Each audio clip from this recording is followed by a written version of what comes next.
ராமசாமியின் உரிமை கட்சி பதிவு விண்ணப்பத்தை நிராகரித்தது சங்கங்களின் பதிவு இலாக்கா. MACC விசாரணை முடியும் வரை HRD கார்ப் நிறுவனத்தின் அதிகாரிகள் யாரும் இடைநீக்கம் செய்யப்பட மாட்டார்கள். மனிதவள அமைச்சு தகவல். ஃபைசால் ஹலீம் உடற்பயிற்சி நிலையத்தில் பயிற்சியை மேற்கொண்டு வருகிறார். எந்த ஒரு அச்சமின்றி வாக்களிக்க செல்வேர், பினாங்கு போலீஸ் தலைவர் வலியுறுத்து. பினாங்கில் வங்காளதேச ஆடவரை கடத்தி 2 லட்சம் ரிங்கிட் பிணைப்பணம் கேட்ட 3 மீது குற்றச்சாட்டு.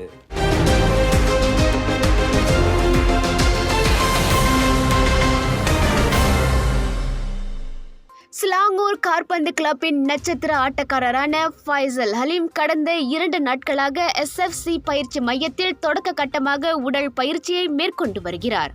இந்த தகவலை சிலாங்கூர் காற்பந்து கிளப்பின் நிர்வாகி மஃபீசுல் ருஷ்டின் அப்துல் ரஷீத் வெளியிட்டார். ஃபைசல் குணமடையும் நிலையில் இருப்பதாகவும் அவர் முழுமையாக தனது உடல் தகுதியை மீட்டெடுப்பதற்காகவும் உடல் திடகாத்திரத்திற்காகவும் கண்டிஷனிங் பயிற்சி திட்டத்திலும் கவனம் செலுத்தி வருகிறார்.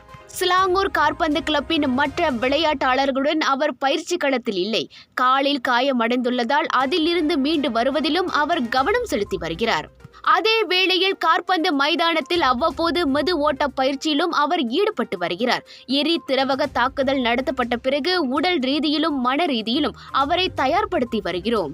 எங்களால் முடிந்தவரை ஃபைசாலுக்கு உதவ முயற்சிப்போம் என்று மஹிசான் தெரிவித்தார்.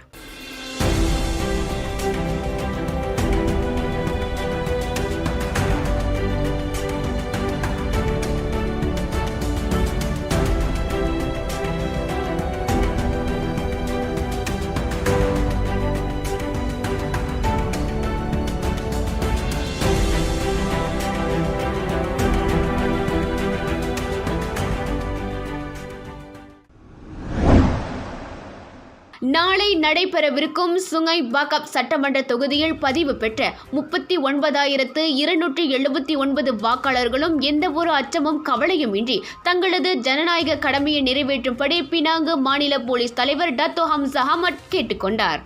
வாக்களிப்பு சுமூகமாக நடைபெறுவதற்கு தங்களது தரப்பு அனைத்து முன்னேற்பாடு நடவடிக்கைகளை எடுத்துள்ளதாக அவர் தெரிவித்தார்.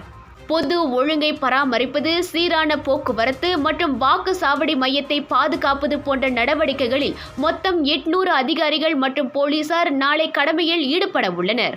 எனவே சுங்கை பாக்கப்பில் பதிவு செய்யப்பட்ட வாக்காளர்கள் எந்தவிதமான கவலைகளும் பாதுகாப்பு குழப்பங்களும் இன்றி அமைதியான சூழலில் நாளை வாக்களிக்க செல்லும்படி ஹம்சா வலியுறுத்தினார். வாக்காளர்கள் தங்களது அடையாள அட்டையை வெளியில் உள்ள கட்சிகளிடம் ஒப்படைக்க வேண்டாம் என்று இன்று பிற்பகல் செப்ராங் பிரைசலாத்தன் மாவட்ட போலீஸ் தலைமையகத்தில் நடைபெற்ற செய்தியாளர் கூட்டத்தில் அவர் இவ்வாறு கேட்டுக்கொண்டார்.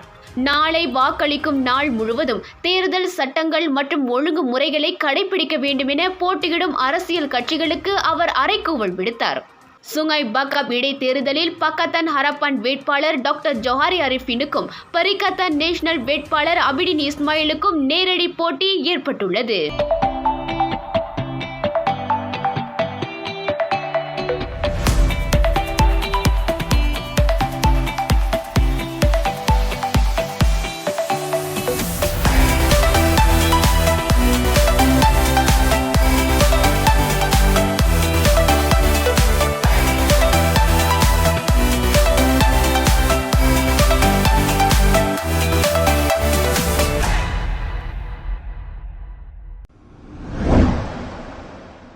பினாங்கின் முன்னாள் துணை முதலமைச்சர் பேராசிரியர் டாக்டர் ராமசாமியின் உரிமை கட்சியின் பதிவுக்கான விண்ணப்பத்தை சங்கங்களின் பதிவு இலாக்கா நிராகரித்தது.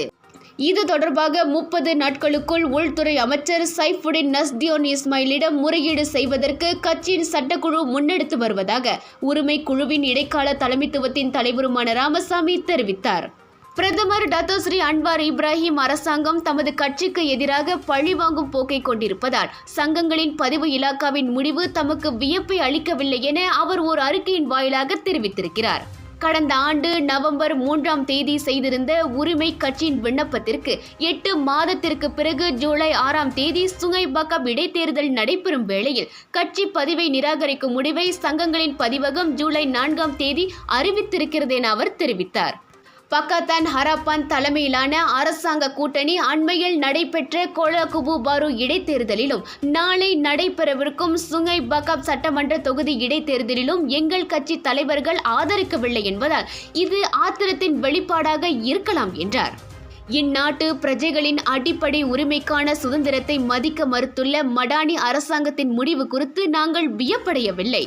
அரசியல் அமைப்பு சட்டத்தின் 10(1)C பிரிவின்படி உரிமை கட்சி அமைப்பது எங்களின் அடிப்படை உரிமை என்பதால் எங்களது கட்சியின் போராட்டம் இனிமேல் மேலும் முனைப்பாக முன்னெடுக்கப்படும் என டாக்டர் ராமசாமி தெரிவித்தார்.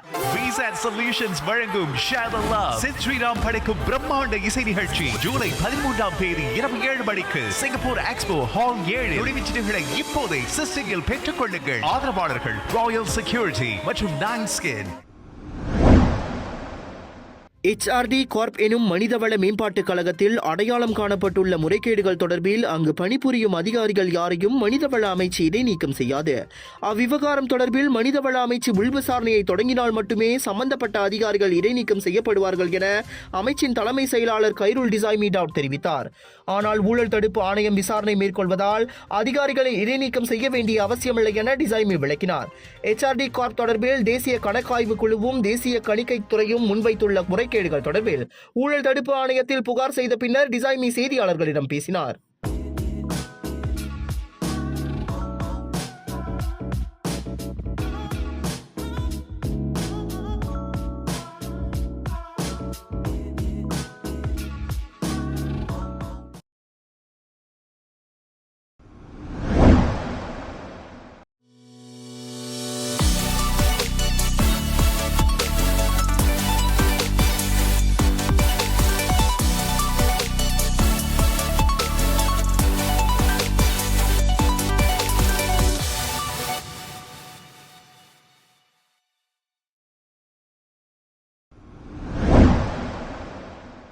பினாங்கில் 21 வயது வங்காளதேச ஆடவர் ஒருவரை கடத்தி 2 லட்சம் ரிங்கிட் பிணைப்பணம் கேட்டதாக நம்பப்படும் 2 வங்காளதேச ஆடவர்கள் மற்றும் மியன்மார் பெண்ணுக்கு எதிராக இன்று ஜார்ஜ் டவுன் மேஜிஸ்ட்ரேட் நீதிமன்றத்தில் குற்றம் சாட்டப்பட்டது. எனினும் 22 வயதிற்கும் 29 வயதிற்கும் இடைப்பட்ட அம்மூவருக்கும் மலாய் மொழி தெரியாது என்பதால் அவர்களிடமிருந்து வாக்குமூலம் எதுவும் இன்று பதிவு செய்யப்படவில்லை. ஜூன் 21ஆம் தேதி 2 லட்சம் ரிங்கேட் பிணைப்பணம் கோரி அவர்கள் முகமது கபீர் ஹுசைன் எனும் வங்காளதேச ஆடவரை கடத்தியதாக நம்பப்படுகிறது. குற்றம் நிரூபிக்கப்பட்டால் 30 முதல் 40 ஆண்டுகள் வரையிலான சிறையும் அபராதமும் விதிக்கப்படலாம். அவர்களுக்கு இன்று ஜாமீன் அனுமதி எதுவும் வழங்கப்படவில்லை. இவ்வழக்கு விசாரணை வங்காளதேசம் மற்றும் மியன்மார் மொழிபெயர்ப்பாளர்களுடன் ஜூலை 16ஆம் தேதி செவிமடுக்கப்படும். சுவாச பிரச்சனை, சளி, இருமலுக்கு உகந்த தீர்வு சைலஜா பேபி ஹெர்பல் கிரீம். துளசி, கரிஞ்சீரகம், கிராம்பு போன்ற மூலிகைகளால் கொண்டு தயாரிக்கப்பட்டுள்ள சைலஜா பேபி ஹெர்பல் கிரீம் உங்கள் குழந்தைக்கு சிறந்த தேர்வு.